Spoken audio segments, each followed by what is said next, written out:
Breaking tonight, reports that a second American has been killed overseas after joining the fight alongside the terror army known as ISIS. Welcome to the Kelly File, everyone. I'm Megyn Kelly. A senior U.S. defense official telling us tonight that ISIS has an estimated 5,000 foreign fighters in its ranks altogether. And while some reports suggest there could be 140 or so Americans among them, other estimates put that number at more than that. In fact, closer to 300, and even that may be too low. Just yesterday, we learned about this man, a U.S. citizen raised in Minnesota, killed on the battlefield after joining up with ISIS. Today, the State Department said it could not confirm the report of this second American being killed.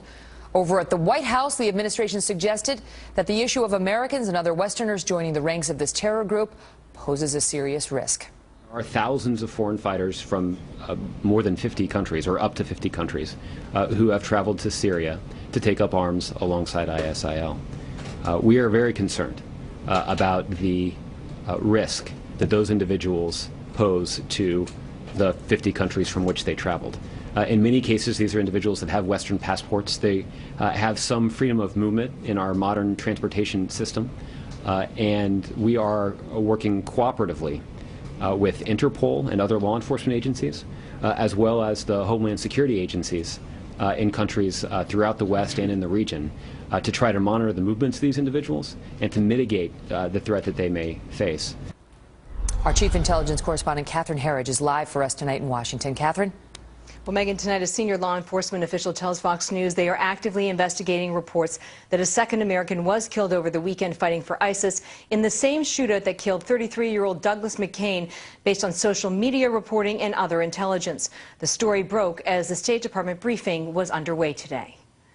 Can you confirm that a second fighter was killed? We've seen those reports. We're looking into it, but we don't have any independent confirmation at this point in time.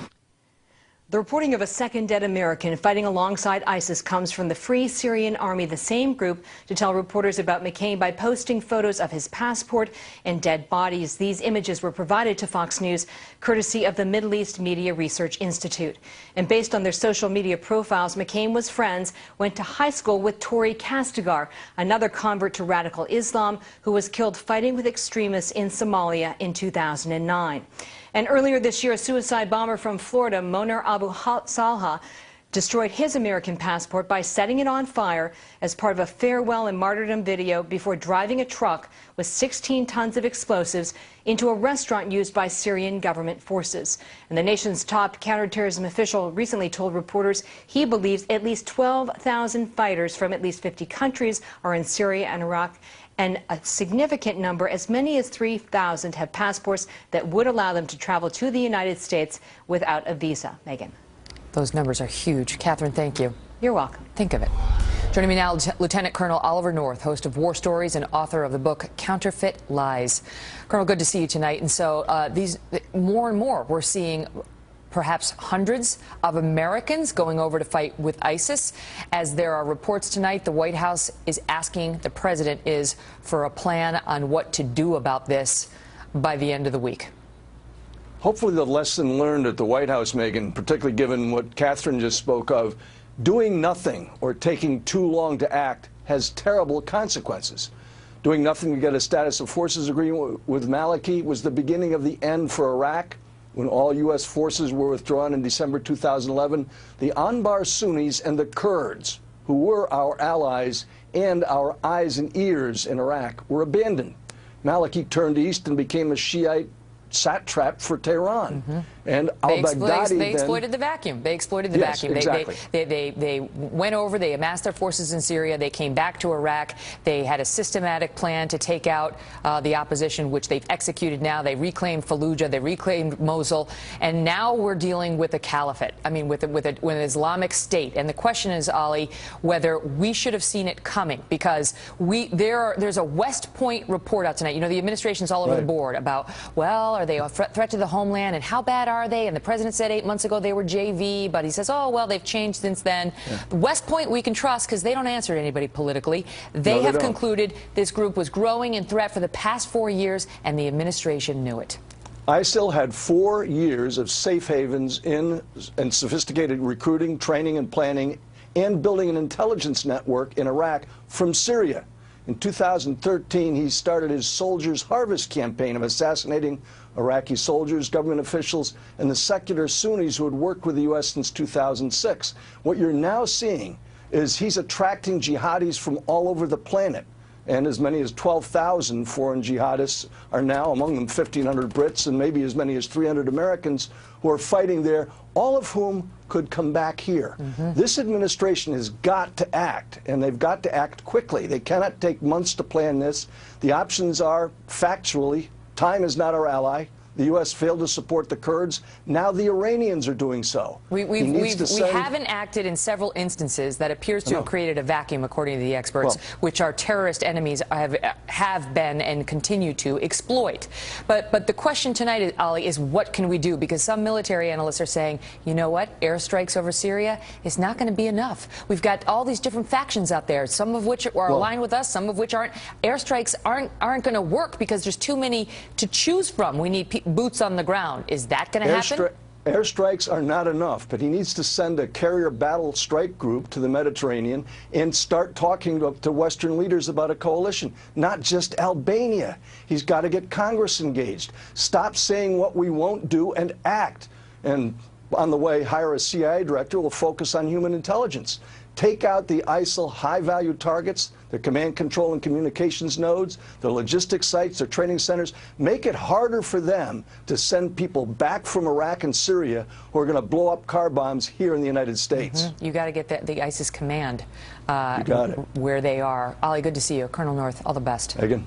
As we mentioned a moment ago, Fox News obtained an advance copy of a new report today from the Center for Combating Terrorism at West Point.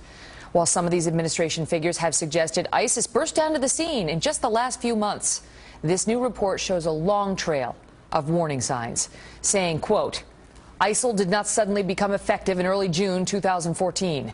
It had been steadily strengthening and actively shaping the future operating environment for 4 years. Congressman Mike Rogers is chairman of the House Intel Committee. He's with me now. Mr. Chairman, is it the case, was the intel community warning the White House that this group was growing in its threat?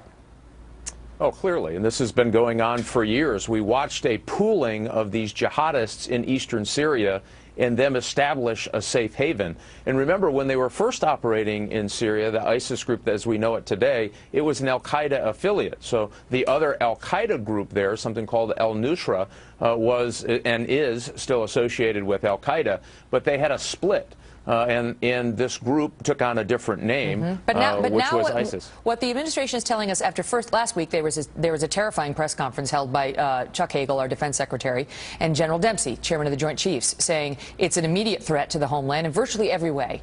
Then something happened over the weekend. They came out this week and said, oh, it's just a regional thing, not to worry. But now we're thinking about bombing Syria. So you tell the viewers, what is the truth? The truth is that ISIS is a growing threat to the United States. You've heard Oliver North talk about some of the numbers, but don't forget about Canada. They believe that there's maybe as many as 500 Canadians fighting, and all you're just a car ride away from driving across that border and doing something to the United States. And countries like Morocco think they have 1,200. I think these numbers are low.